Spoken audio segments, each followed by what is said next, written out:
एक alien dog जिसके पास अद्भुत शक्तियां होती हैं, जो एक ऐसे लड़के का दोस्त बनता है जो बहुत गरीब घर से होता है और जिसके साथी उसे स्कूल में बहुत परेशान करते हैं और उसकी गरीबी का मजाक बनाते हैं। तो आज हम 2008 में बनी film CJ7 the magic toy को एक्सप्लेन करेंगे। तो कहानी की शुरुआत में हम डिकी को देखते हैं, जो बहुत गरीब होते हुए भी अपने शहर के बड़े स्कूल में पढ़ने जाता है और जिसके पिता एक कंस्ट्रक्शन साइट में मजदूरी किया करते हैं, जिनका नाम टी होता है, जो अपनी सारी खून पसीने की कमाई डिकी की स्कूल फीस भरने में लगा देते हैं ताकि वो बड़े होकर उसकी गरीबी मिटा सके। फिर हमें मिस यूविन, उसकी टीचर दिखाई जाती है, जो डिकी के हालात समझती है और उसे गंदा देखकर चिंतित होती है और डिकी को अपने डैड से मिलवाने के लिए बोलती है, जिस पे डिकी बताता है कि उसके पिता हमेशा काम में बिजी रहते हैं, इसलिए उनके पास मिलने का समय नहीं होता और जब वो छोटा था तभी उसकी माँ की मृत्यु हो गई थी, इसलिए डिकी पूरा दिन अकेला रहता है। अगले दिन टीचर डिकी से पूछते हैं कि तुम बड़े होकर क्या बनना चाहते हो, जिस पे डिकी कहता है कि वो गरीब बनना चाहता है, क्योंकि उसके पिता का मानना था कि अगर तुम ईमानदार और मेहनती हो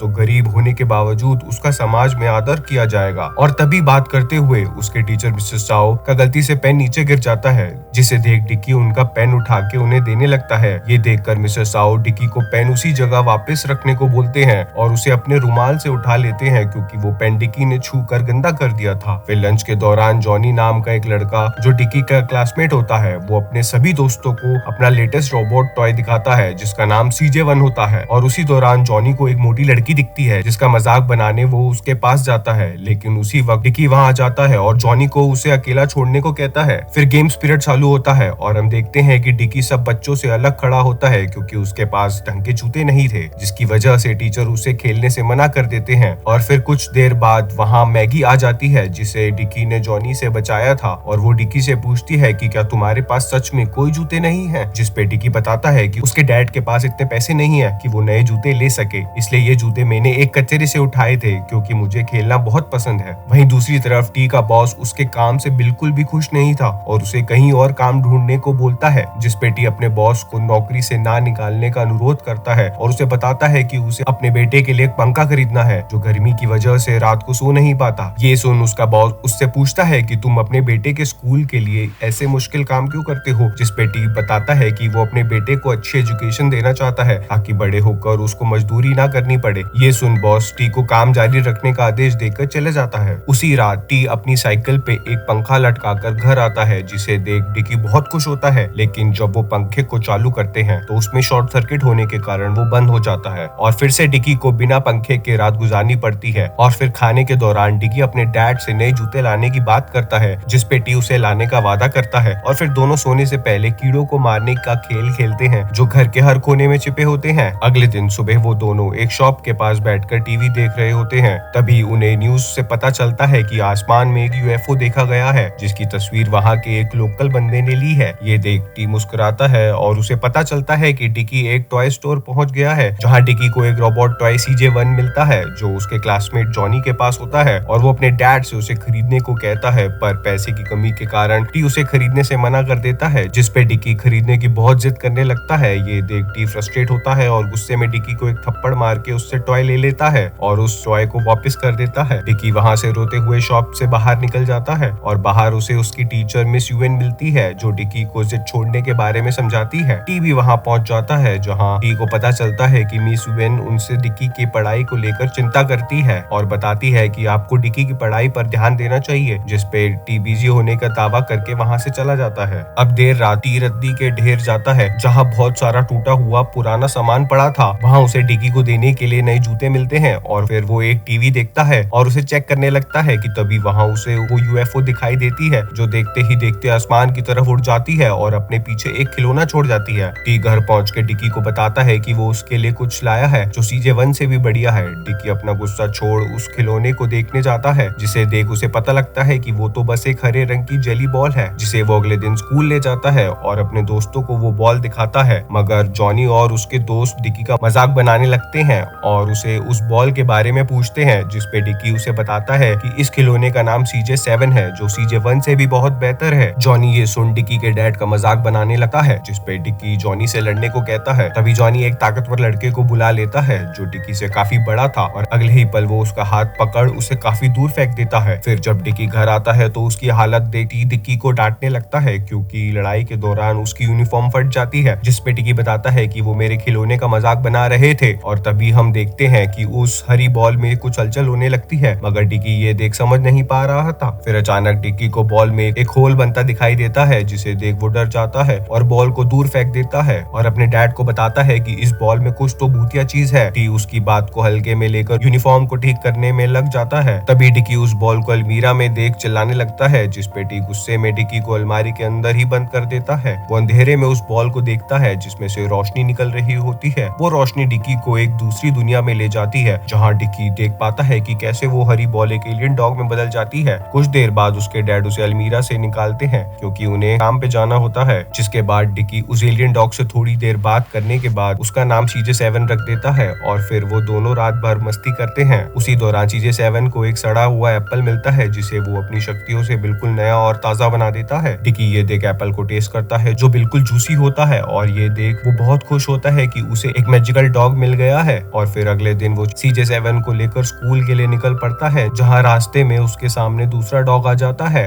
अब डिकी CJ7 की असली शक्ति देखने के लिए उसे लड़ने के लिए बोलता है, जिस पे एलियन डॉग उस कुत्ते की ओर बढ़ता है और कुछ ही सेकंड्स में उसे अपनी ताकत से हरा देता है। ये देख डिकी बहुत खुश होता है और CJ को अपने कंधे पे बैठाकर स्कूल जाने लगता है, जहाँ पहुंच वो CJ7 को वॉशरूम ले आता है और उसे स्कूल टेस्ट में अच्छे मार्क्स लाने के लिए मदद मांगता है, जिस पे CJ7 अपनी शक्तियों से एक चश्मा बनाता है, जिससे वो दूसरों के पेपर की जासूसी कर पाए। टेस्ट के दौरान डिकी के चश्मे से कुछ रोबोटिक फ्लाई निकलती है, जो दूसरे बच्चों के पास जाकर उनके जवाब डिकी को बता देती है। अगले दिन टेस्ट का रिजल्ट आता है, जिसमें पता चलता है कि डिकी के पहली बार इतने अच्छे नंबर आए हैं, लेकिन टीचर को डिकी पे शक होता है और वो डिकी से उसका चश्मा मांगता है, क्योंकि उनको कुछ ठीक नहीं लग रहा होता। और जब डिकी अपना चश्मा टीचर की तरफ फेंकता है तो उनका चेहरा जलकर काला हो जाता है। इसके बाद डिकी का फिजिकल टेस्ट होता है और फिर से डिकी CJ7 से बढ़िया सा जूता बनाने की मदद मांगता है, और CJ7 उसे एक मैजिकल शूज बना के देता है, जिसे पहनकर डिकी बहुत ऊंचा जंप करता है कि मशीन को ही तोड़ देता है। और जब मुकाबला आता है स्विमिंग का तो डिकी सबसे तेज तैरता है। अपनी ताकतों से डिकी सभी टीचर को हैरान करता जा रहा था। सभी टीचर को कुछ गड़बड़ लग रही थी, तभी सब इसे पकड़ने की कोशिश करते हैं, मगर डिकी बहुत तेज होता है और किसी के हाथ नहीं आता। तभी पुलिस को आता देख डिकी आसमान में उड़ जाता है, जहाँ उसे CJ7 का बादल दिखाई देता है और उसे पता चलता है कि ये सब तो बस एक सपना है। फिर जब अपनी आंख खोलता है तो उसके सामने CJ7 होता है और वो सोचता है कि जल्दी ही उसका सपना सच होने वाला है। अब डिकी जल्दी से तैयार होकर स्कूल जाता है और उसी गली में रुकता है जहाँ वो दूसरा डॉग होता है और CJ7 को लड़ने के लिए बोलता है, मगर जैसे ही वो दोनों फाइट शुरू करते हैं तो हम देखते हैं कि वो डॉग CJ7 को बुरी तरह से मारने लगता है। जिसके बाद डिकी निराश होकर CJ7 को लेकर वहाँ से स्कूल जाने के लिए निकल जाता है, और स्कूल पहुंचकर जैसा सपने में देखा था वैसे ही उसे वॉशरूम ले जाता है और CJ7 से लड़ते हुए उसे जादुई चश्मा देने की मांग करता है, ताकि वो टेस्ट में 100 नंबर ला सके। जिसके जवाब में एलियन डॉग उसे एक गंदी सी चीज दे देता है, और टेस्ट के दौरान उसे कोई जवाब न मिलने की वजह से वो टेस्ट में फेल हो जाता है। जिसके बाद वो गुस्से में CJ7 को सजा देता है, क्योंकि उसकी वजह से वो पास नहीं हो पाया, और फिर से वो फिजिकल टेस्ट के लिए मैजिकल शूज मांगता है, लेकिन CJ7 इस बार भी उसे पूरी तरह से गंदा कर देता है। सब लोग डिकी को धोने के लिए उस पे पानी डाल रहे होते हैं, जिस वजह से उसे बहुत शर्मिंदगी महसूस होती है और CJ7 पर गुस्सा भी आ रहा था। फिर अपनी बेइज्जती का बदला लेने के लिए वो CJ7 के पास जाता है और बड़ी चालाकी से उसे पकड़कर कूड़े के ढेर में फेंक देता है और वहां से चला जाता है। घर जाते हुए उसे एहसास होता है कि शायद उसने CJ7 के साथ ठीक नहीं किया, क्योंकि उसने तो कभी वादा नहीं किया था कि वो मेरी मदद करेगा, और ये सब तो मैंने अपने सपने की वजह से खुद ही सोच लिया था।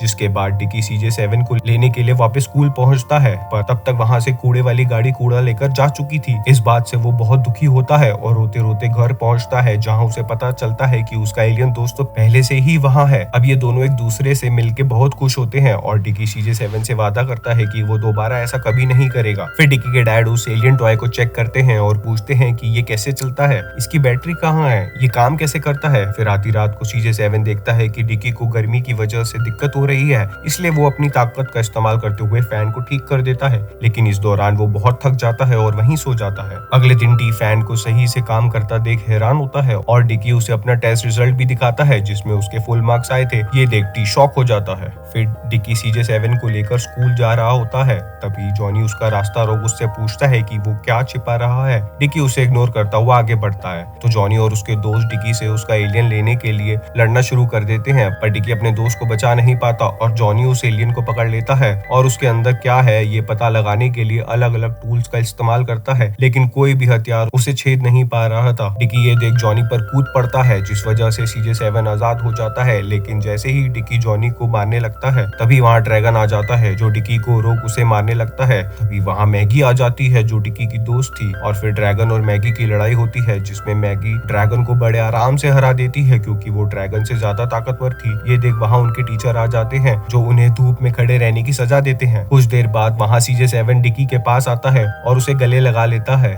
ये देख सब हैरान होते हैं कि कैसे एक टॉय और इंसान इतने अच्छे दोस्त बन सकते हैं। दूसरी तरफ टी अपने सभी साथियों को दिखाता है कि उसके बेटे ने टेस्ट में 100 नंबर हासिल किए हैं। वो बहुत गर्व महसूस करता है, लेकिन जब उसके बॉस वो पेपर देखते हैं तो वो टी को बताते हैं कि तुम्हारे बेटे को 0 मिला है और उसने खुद ही अपने नंबर को 100 कर दिया है और तुमसे झूठ बोला है। अगली सुबह जब टी घर पहुंचता है तो डिकी से पूछता है कि क्या उसने वाकई अपने टेस्ट नंबर बदले हैं। तब डिकी अपनी गलती मानता है कि उसने ऐसा किया है। सच जानने के बाद टी डिकी से उसका टॉय ले लेता है और बोलता है कि ये तुम्हें तभी मिलेगा जब तुम टेस्ट में 60 से ज्यादा नंबर लेकर आओगे। अगले दिन डिकी का दूसरा टेस्ट होता है जिसमें वो पूरी मेहनत से पेपर लिखता है। अब जब डिकी के डैड काम कर रहे होते हैं तो उसी दौरान एक एक्सीडेंट होता है जिसमें सिलेंडर के गिरने की वजह से टी बिल्डिंग से नीचे गिर जाता है और चोट लगने के कारण तुरंत हॉस्पिटल ले जाया जाता है। दूसरी ओर डिकी अपना टेस्ट रिजल्ट देख बड़ा खुश होता है। तभी वहाँ मिस यूएन आती है और डिकी को हॉस्पिटल ले जाती है जहां उसके डैड भर्ती थे। वहां उन्हें पता चलता है कि टी की गहरी चोट के कारण वो नहीं बच सका। फिर मिस यूएन डिकी को घर ले आती है और बताती है कि तुम्हारे डैड अब इस दुनिया में नहीं रहे।